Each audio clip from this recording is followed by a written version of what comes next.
ഇടവം രാശി കാർത്തിക അവസാന മുക്കാൽ ഭാഗം, രോഹിണി മകീരം ആദ്യ പകുതി ഭാഗം. നിങ്ങളുടെ രാശിഫലം അറിയാൻ തയ്യാറാക്കിയത് ജയറാണി AV. കൊല്ലവർഷം 1202 ഇടവം രാശിക്കാർക്ക് ഗുണദോഷ സമ്മിശ്രമായ അനുഭവങ്ങൾ സമ്മാനിക്കുന്ന വർഷമാണ് ഇത്. വർഷത്തിന്റെ ആദ്യ പകുതിയിൽ പരിശ്രമങ്ങൾക്ക് ഒടുവിൽ കാര്യവിജയം നേടാനാകുമെങ്കിലും ചില തടസ്സങ്ങളും അപ്രതീക്ഷിത ചെലവുകളും നേരിടേണ്ടി വന്നേക്കാം. ആശയവിനിമയ രംഗത്തും കരിയറിലും മുന്നേറ്റം ഉണ്ടാകുവാനും ഭവന നിർമ്മാണത്തിനും വസ്തുവകൾ വാങ്ങുന്നതിനും എന്നിവയുമായി ബന്ധപ്പെട്ട ആഗ്രഹങ്ങൾ മുന്നോട്ട് കൊണ്ടുപോകുവാനും സാധിക്കും. എങ്കിലും വർഷത്തിന്റെ രണ്ടാം പകുതിയോടെ, അതായത് 2027 ജൂൺ മുതൽ ശനി 12ാം ഭാവത്തിലേക്ക് മാറുന്നതിലൂടെ ഏഴര ശനിയുടെ ആദ്യഘട്ടമായ വ്യാഴശനി ആരംഭിക്കുന്നതിനാൽ സാമ്പത്തിക കാര്യങ്ങളിലും ആരോഗ്യത്തിലും അതീവ ജാഗ്രത അനിവാര്യമാണ്. അനാവശ്യമായ ധനസഹായങ്ങളും ബാധ്യതകളും ഒഴിവാക്കി കൃത്യമായ ഗ്രഹദോഷ പരിഹാരങ്ങൾ അനുഷ്ഠിച്ച് മുന്നോട്ടു പോയാൽ പ്രതികൂലതകളെ കാഠിന്യം കുറയ്ക്കുവാനും വർഷത്തിന്റെ തുടക്കത്തിലുള്ള അനുകൂല ഫലങ്ങൾ നിലനിർത്തുവാനും ഇടവം രാശിക്കാർക്ക് സാധിക്കുന്നതാണ്. ഗ്രഹസ്ഥിതി വ്യാഴം തുടക്കത്തിൽ കർക്കിടക രാശിയിൽ സഞ്ചരിക്കുകയും തുടർന്ന് ചിങ്ങം രാശിയിലേക്ക് മാറുകയും ചെയ്യുന്നു. ജന്മജാതകത്തിൽ വ്യാഴം അനുകൂലമായി നിൽക്കുന്നവർക്ക് ആശയവിനിമയ മേഖലകളിൽ വലിയ നേട്ടവും ആത്മവിശ്വാസവും ലഭിക്കുന്നതാണ്. ചിങ്ങത്തിലേക്ക് വ്യാഴം മാറുമ്പോൾ പുതിയ വീട്, വാഹനം എന്നിവ സ്വന്തമാക്കുവാനും കുടുംബസുഖം വർദ്ധിക്കുവാനും വഴിയൊരുങ്ങും. എന്നാൽ വ്യാഴത്തിന് സ്ഥാനലാഭം കുറഞ്ഞവർ സഹപ്രവർത്തകരുമായും കുടുംബാംഗങ്ങളുമായും അനാവശ്യമായ തർക്കങ്ങൾ ഒഴിവാക്കുകയും സ്വത്തുമായി ബന്ധപ്പെട്ട കാര്യങ്ങളിൽ ജാഗ്രത പുലർത്തുകയും വേണം. ശനി വർഷത്തിന്റെ ആദ്യ പകുതിയിൽ മീനം രാശിയിൽ തുടങ്ങുന്നതിനാൽ സാമ്പത്തിക നേട്ടങ്ങളും ബാധ്യതകൾ തീർക്കുവാനുള്ള അവസരങ്ങളും ലഭിക്കുന്നതാണ്. എന്നാൽ 2027 ജൂണോടെ ശനി 12ാം ഭാവത്തിലേക്ക് മേടത്തിലേക്ക് പ്രവേശിക്കുന്നതോടെ ഏഴര ശനി ആരംഭിക്കും. ശനി പ്രതികൂലമായി നിൽക്കുന്നവർക്ക് അനാവശ്യ ചെലവുകൾ, ഉറക്കക്കുറവ്, അലച്ചിൽ എന്നിവ ഉണ്ടാകുവാൻ സാധ്യതയുള്ളതിനാൽ കൃത്യമായ സാമ്പത്തിക അച്ചടക്കവും ഉചിതമായ പരിഹാരങ്ങളും ആവശ്യമാണ്. രാഹുവും കേതുവും യഥാക്രമം 10, 4 ഭാവങ്ങളിലും തുടർന്ന് 9, 3 ഭാവങ്ങളിലേക്കും മാറുന്നതാണ്. തുടക്കത്തിൽ കർമ്മരംഗത്ത് തിരക്കുകൾ വർദ്ധിക്കുമെങ്കിലും കുടുംബത്തിൽ സമാധാന അന്തരീക്ഷവും ഉണ്ടാകും. വിവേകത്തോടെ പെരുമാറുക. അടുത്ത മാറ്റത്തോടെ ആത്മീയ യാത്രകളും കാര്യവിജയത്തിനും അനുകൂലമായ അന്തരീക്ഷങ്ങൾ രൂപപ്പെടും. പൊതുഫലങ്ങൾ, ഔദ്യോഗിക രംഗത്ത് ഉത്തരവാദിത്തങ്ങളും ജോലിഭാരവും വർദ്ധിക്കുമെങ്കിലും ആത്മാർത്ഥമായ പരിശ്രമം വഴി കരിയർ സ്ഥിരതയിൽ പുതിയ അംഗീകാരങ്ങൾക്കും നേടിയെടുക്കാനാകും. ബിസിനസ്സിലും സംരംഭങ്ങളിലും വലിയ ധനസഹായങ്ങൾ ഒഴിവാക്കി നിലവിലെ പ്രവർത്തനങ്ങൾ കൃത്യമായ ആസൂത്രണത്തോടെ മുന്നോട്ട് കൊണ്ടുപോകാനാകും. വിദ്യാർത്ഥികൾക്ക് പഠനത്തിൽ അലസത ഒഴിവാക്കി ചിട്ടയായ പരിശ്രമം നടത്തുവാൻ പരീക്ഷകളിൽ ഉന്നത വിജയം സ്വന്തമാക്കുവാനും സാധിക്കും. വർഷത്തിന്റെ ആദ്യ പകുതിയിൽ വരുമാനം മെച്ചപ്പെടുമെങ്കിലും രണ്ടാം പകുതിയിൽ ഏഴര ശനി ആരംഭിക്കുന്നതിനാൽ വരവും ചെലവും കൃത്യമായ ബഡ്ജറ്റ് ചെയ്തില്ലെങ്കിൽ കനത്ത സാമ്പത്തിക നഷ്ടവും കടബാധ്യതകളും ഉണ്ടായേക്കാം. അനാവശ്യ ധനവിനിയോഗവും ഊഹ കച്ചവടങ്ങളും പൂർണ്ണമായും ഒഴിവാക്കുക. കുടുംബജീവിതത്തിൽ ആശയവിനിമയത്തിലെ തെറ്റിദ്ധാരണകൾ മാറ്റി നിർത്തിയാൽ തുറന്ന ചർച്ചകൾ നടത്തുന്നത് ഗുണം ചെയ്യും. മാതാപിതാക്കളുടെ കാര്യങ്ങളിലും ഗാർഹിക ബാധ്യതകളിലും കൂടുതൽ ശ്രദ്ധ അനിവാര്യമായി വരും. ഉറക്കക്കുറവ്, ഉദരനേത്ര അസ്വസ്ഥതകൾ, അലച്ചിൽ മൂലമുള്ള ക്ഷീണം എന്നിവ വരുവാൻ സാധ്യതയുള്ളതിനാൽ കൃത്യമായ വ്യായാമവും സമീകൃതമായ ആഹാരശീലവും ഉണ്ടായിരിക്കണം. വിദേശ യാത്രകൾക്ക് അവസരം ഒരുങ്ങുമെങ്കിലും യാത്രാവേളകളിലും വസ്തു ഇടപാടുകളിലും രേഖകൾ സൂക്ഷ്മതയോടെ കൈകാര്യം ചെയ്യുക. മാസാടിസ്ഥാനത്തിലുള്ള ഫലങ്ങൾ. ചിങ്ങം, കുടുംബത്തിൽ ഉത്തരവാദിത്തങ്ങൾ വർദ്ധിക്കും.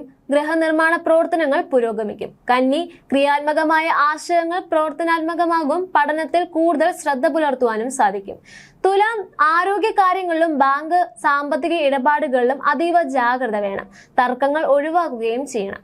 വൃശ്ചികം, ബിസിനസ് പങ്കാളികളിൽ സുതാര്യത പുലർത്തണം. സാമ്പത്തികത്തിൽ വിട്ടുവീഴ്ചകൾ ഗുണം ചെയ്യും. ധനു, ഔദ്യോഗികമായ രേഖകളിലും സാമ്പത്തിക കാര്യങ്ങളിലും അതീവ കരുതൽ വേണം. ധനസഹായങ്ങൾ ഒഴിവാക്കുക. മകരം, പിതാവിന്റെ മുതിർന്നവരുടെയും പിന്തുണ ലഭിക്കും. ദീർഘദൂര യാത്രകൾക്ക് അനുകൂലമായ സാഹചര്യങ്ങൾ ഉണ്ടായേക്കാം. കുംഭം, ഔദ്യോഗികമായ രംഗത്ത് അംഗീകാരങ്ങളും ഭരണപരമായ കാര്യങ്ങളിൽ പുരോഗതിയും വന്നുചേരും. മീനം, സാമ്പത്തിക സ്ഥിതി മെച്ചപ്പെടും. മുൻകാല നിക്ഷേപങ്ങളിൽ നിന്ന് ആദായം ലഭിക്കുവാൻ വഴിയൊരുങ്ങും. മേടം, വിദേശയാത്രകൾക്കും നിക്ഷേപങ്ങൾക്കും സാധ്യത ലഭിക്കുമെങ്കിലും അനാവശ്യ ചെലവുകൾ നിയന്ത്രിക്കണം. ഇടവം, ആത്മവിശ്വാസവും വ്യക്തിപ്രഭാവവും വർദ്ധിക്കും. സംസാരത്തിൽ വിനയം പാലിക്കുന്നത് വളരെയധികം ഗുണം ചെയ്യും. മിഥുനം, ധനാഗമനത്തിന് വഴിയൊരുങ്ങുമെങ്കിലും കുടുംബാംഗങ്ങളുമായി സംസാരിക്കുമ്പോൾ പക്വത കാട്ടുക. കർക്കിടകം, ആത്മവിശ്വാസമുയരും. ചെറു യാത്രകൾക്കിടയിലൂടെ ആശയവിനിമയത്തിലൂടെയും പുതിയ അവസരങ്ങൾ കണ്ടെത്തുവാനും ആകും. പ്രത്യേക ഗ്രഹമാറ്റങ്ങൾ. മേടവിഷു സംക്രമം, പുതിയ വിദേശ തൊഴിൽ വിദ്യാഭ്യാസ സംരംഭങ്ങൾ തുറന്നു കിട്ടും ലഭിക്കുമെങ്കിലും അപ്രതീക്ഷിതമായ ചെലവുകൾ വരാമെന്നതിൽ സാമ്പത്തിക പദ്ധതികളിൽ പൂർണ്ണ ജാഗ്രത പാലിക്കുക. വ്യാഴമാറ്റം തുടക്കം മുതൽ 2026 ഒക്ടോബർ 31 വരെ. കർക്കിടക രാശിയിൽ സഞ്ചരിക്കുന്നതിനാൽ ആശയവിനിമയം, എഴുത്ത്, മാധ്യമം എന്നീ മേഖലകളിലുള്ളവർക്ക് മികച്ച അവസരങ്ങളും നേട്ടങ്ങളും ലഭിക്കുന്നതാണ്. വ്യാഴമാറ്റം 2026 ഒക്ടോബർ 31 മുതൽ 2027 ജനുവരി വരെ. ചിങ്ങം രാശിയിലേക്ക് മാറുന്നതോടെ കുടുംബത്തിൽ സമാധാനവും ഭവന നിർമ്മാണത്തിലും വസ്തു ഇടപാടുകളിലും പുരോഗതിയും ഉണ്ടാകും. വ്യാഴത്തിന്റെ വക്രസഞ്ചാരം 2027 ജനുവരി മുതൽ 2027 ജൂൺ 26 വരെ. കർക്കിടകത്തിലേക്ക് തിരികെ നിൽക്കുന്നതിനാൽ പുതിയ പരീക്ഷകൾക്ക് മുതിരാതെ നിലവിലെ സംരംഭങ്ങൾ കാര്യക്ഷമമായി മുന്നോട്ട് കൊണ്ടുപോകുക. വ്യാഴം നേർരേഖയിൽ 2027 ജൂൺ 26 മുതൽ 2027 നവംബർ 26 വരെ. വീണ്ടും ചിങ്ങത്തിൽ സ്ഥിരപ്പെടുന്നതോടെ ഗാർഹിക സുഖങ്ങൾ, മാതാപിതാക്കളുടെ പൂർണ്ണ പിന്തുണയും ഉറപ്പാകും. രാഹു കേതു പ്രഭാവം. ഇപ്പോഴത്തെ ഗ്രഹസ്ഥിതി കർമ്മരംഗത്ത് തിരക്കുകൾ വർദ്ധിപ്പിക്കുമ്പോൾ കുടുംബത്തിൽ മനസമാധാനം നിലനിർത്തുവാൻ വിട്ടുവീഴ്ചകൾ ആവശ്യമായി വരും. അടുത്ത രാശിമാറ്റത്തോടെ ആത്മീയ കാര്യങ്ങളിൽ താല്പര്യവും കാര്യവിജയവും കൈവരും. ശനി സഞ്ചാരവും 7 ശനിയുടെ ആരംഭവും 2027 ജൂൺ വരെ മീനം രാശിയിൽ തുടരുന്നതിനാൽ സാമ്പത്തിക ബാധ്യതകൾ ക്രമീകരിക്കുവാൻ നോക്കുക. തുടർന്ന് മേടത്തിലേക്ക് പ്രവേശിക്കുന്നതോടെ 7 ശനി ആരംഭിക്കുന്നതിനാൽ ധനകാര്യങ്ങളിലും ആരോഗ്യത്തിലും കർശനമായ ശ്രദ്ധ നൽകണം. സൂര്യന്റെ നീചസ്ഥിതി. തുലോം രാശിയിൽ ആരോഗ്യകാര്യങ്ങളിലും സാമ്പത്തിക കടമിടപാടുകളിലും അതീവ ജാഗ്രത പുലർത്തുക.